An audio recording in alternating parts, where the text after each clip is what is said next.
This is a terrible thing to follow up because those two were just brilliant presentations and I'm very old school. The reason I'm starting with these guys is, in a weird way, we all blame this group for being the real problem with the way we get our science out, and in fact it's not going where it should. But I actually don't think they're entirely to blame. I think scientists have something to do with it. And in fact, I came to this particular presentation because I was grumpy as hell, to be honest, and it was a result of two papers and two things that came out of them. And this is really the story of two papers, and I'm just going to chat you through it, what happened. Starts off with this paper. Now, this is an absolutely brilliant paper. This paper essentially looked at climate temperature over the last 2,000 years around the world. It showed that the Little Ice Age and the medieval warming period weren't global, which is one of the big underpinnings of the skeptics. And so it was really, really important. And in my fear and loathing presentation, strangely enough, this one comes under fear. And the reason for that is that even though this is regarded by many people as a career paper, it actually did some decent preparation. They had a great FAQ. We had 6 local authors. The Australians committed quite a lot to it. It answered really key questions, but of the 6 authors, only 1 was prepared to speak. And he was actually quite low on the thing. And it was quite a frustrating time because the one author who was prepared to speak could actually only do a couple of interviews, or 3 I think he ended up doing in total. And at the time I thought, why is this the case? Well, this is the reason. What's happened lately in climate science is, as well as getting attacked by those columnists we saw before, and as well as going through the usual comments and all the rest of it, we are now seeing FOIs occur. In fact, one paper actually got 3 FOIs in the last 6 months. We're seeing legal action take place, and we're actually seeing complaints to universities. In fact, in the last 2 months, we saw 2 complaints to 2 universities. So I get why these guys are nervous. But this was an important paper and it was well done. And remarkably, we got 230 stories from just those few interviews. Not a single FOI request, no complaints to universities, no legal action, no attack emails. And the denier community had a little kind of murmur and went quiet. Now the reason for this is that it was a multiple author paper. It was good science, of course. They had prepared really well, but we could have done so much better. And out of the back of this, I got a couple of things that we're already doing with the Centre of Excellence and some that I've kind of started to incorporate. And I just want to go through those, and then I'm going to go to this next paper. Now, the first things that we learned was that, and which I'd already been doing, but this was outside of my area, is that they needed to engage really early. What happened with this previous paper is before they talked to a communications professional, all 6 scientists had come together, had a discussion and said, we're not going to talk about it. And had they had a conversation with a comms professional, that comms professional would have turned around and said, you've got no worries. This is an international paper, lots of people speaking about it, there's no FIs, you're not going to have these problems. But they didn't. And what I've been doing within the COE is I've actually looked after the lists of papers as they're submitted and as they're accepted. And what that allows me to do is to see what comes across. I catch what's a good newspaper straight away. But then I can also work out and have a discussion with them very quickly. And then when it's accepted, we can have great preparation. But the important thing about that is when we have scientists that get nervous, and we have a lot of early career researchers who do, I can catch it straight away. And I can talk to them, I can have them so well prepared that we don't have that issue. And they go into any interview with 3 sharp points. They know what not to say and what to say. I mean, this is, and in some ways I'm sort of telling communicators how to suck eggs here. But this is the kind of thing that we do fairly early on. The other thing I've been doing that's really important, and this paper demonstrated, was to avoid what I call the Tim Flannery phenomenon. What's happened to Tim Flannery? He's a good scientist, but he has been in the media so much that he has got belted. They have gone after him, they have undercut him, and in the general public, I actually think he's probably less regarded than perhaps in his scientific community. And that's because he did too much media. Weirdly enough, in climate science, we have to go a different way. And so what I've been doing and what we are trying to do is we bring in multiple authors or multiple voices. In fact, to the point where early this year we had one particular researcher who was getting quite a bit of media. I went into his office, we sat down, we had a discussion. I said, we pull back. We don't do anything for 2 or 3 months. I've got other people I can pull in. Because if he got above that level, and I could see it starting to occur in blogs and areas, he was in trouble. So we actually watched this, and some of our key communicators themselves observe this. The other thing is to actually create a culture. And the most annoying part of some scientists is that there are some who say, I just want to research. Why do I want to talk to the media? And that's true. But one thing they do like to talk to is each other. And so what I've been doing, getting them to do, is actually have blogs and conversations about their research within newsletters, keep it in a really limited area, and slowly but surely we're edging them to more confidence. I've got one person who hates the media who has now done her first television interview. So we are getting somewhere. So I'm taking them through their comfort zone and pushing them beyond it. But again, it's all about developing multiple authors, multiple voices. Anyway, the second paper that really, the loathing here is mine. This is a good paper. It basically talks about what we call transient climate change and equilibrium climate change. And very, very briefly, what that means is they talk about when carbon dioxide is double pre-industrial. Transient climate change says that when you hit that point, this is the temperature.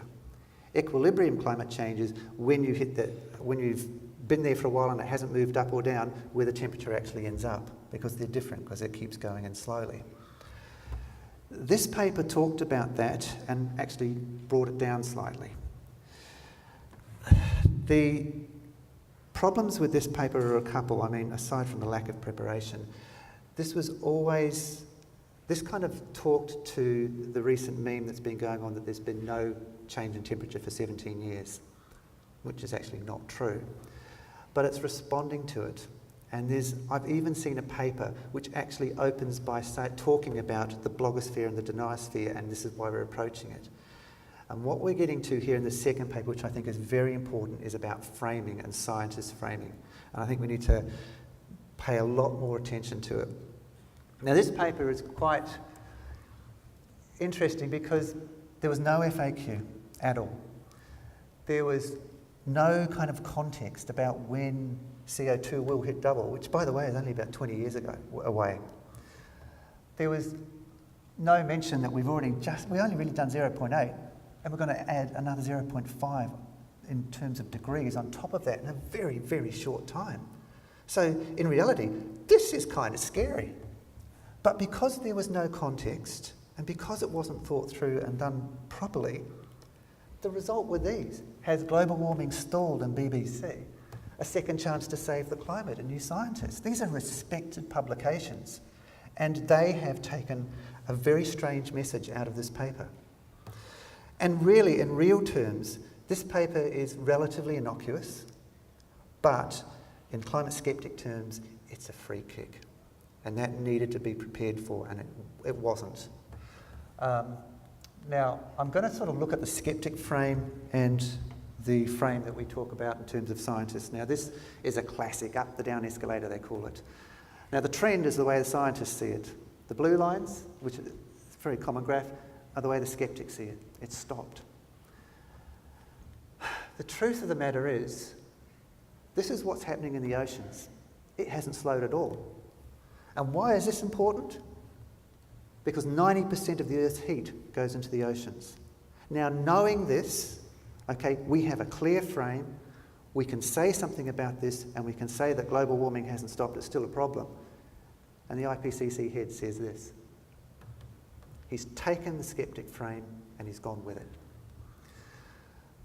This is the problem we're having at the moment just generally, and it's quite a broad one. The skeptics set the frame. Now, in this case, the frame they've set, they've chosen the period, 1997, because that was a really stinking hot year.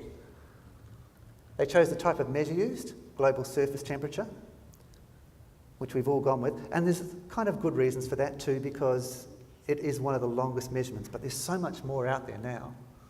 They started by saying it's cooling.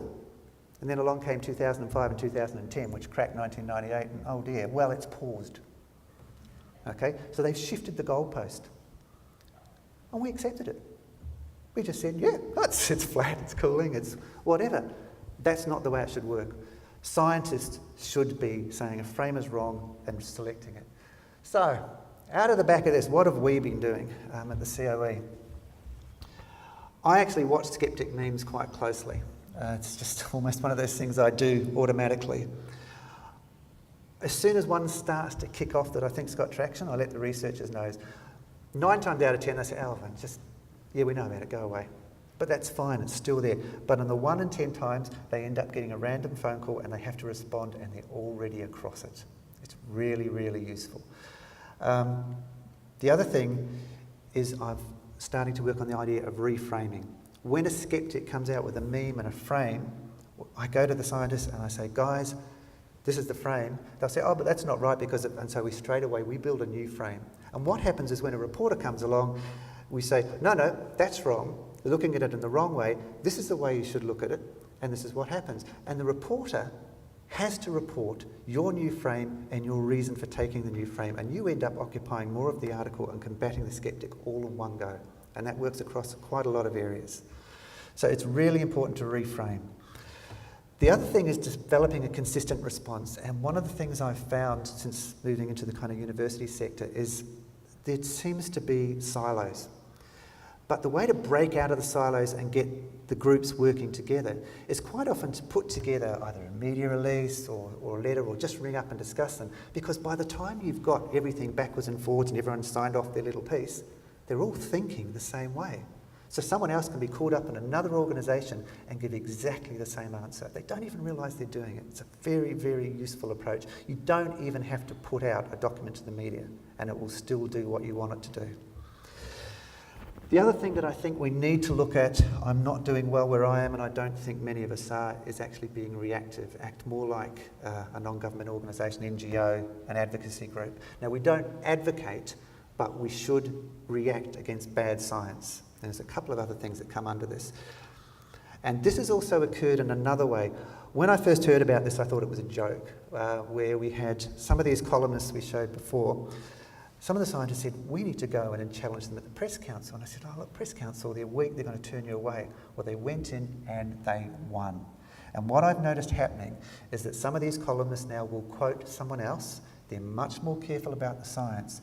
So if you're seeing really bad science done by a column, it doesn't matter that it's an opinion. It still regards bias and being correct because they still have to tell the facts. So it's actually useful. I would only use it in extremis, but it's something you can use. And the other thing, which goes back to this original paper, and this is kind of where I finished, is context. All the time, my scientists will come into me, they'll say, I've got this great thing, and the first thing I ask them is, why should I care? Why does it matter? Because it may be great science and it might do things that are wonderful within their group, but what does it matter to the man out there or the people in the street? Why should they be concerned? So for me, this whole thing is basically really two things. One is that as communicators, we need to engage our scientists really early, before the paper is submitted, or at the point of paper submission ideally. And the second thing is we need to start making very, very clear that we do not accept frames that are not correct. We do not just answer their question because it's been asked of us. We take that frame and we change it and we put it where it should be and where it responsibly should be. And this is the kind of areas that we're moving in with the whole climate area at the moment. It's still a long way to go and I think we've got a long fight ahead of us, but the other important thing to remember is that what happens to climate science can happen to any other form of science. That's it. Thank you very much. Thank you, Alvin.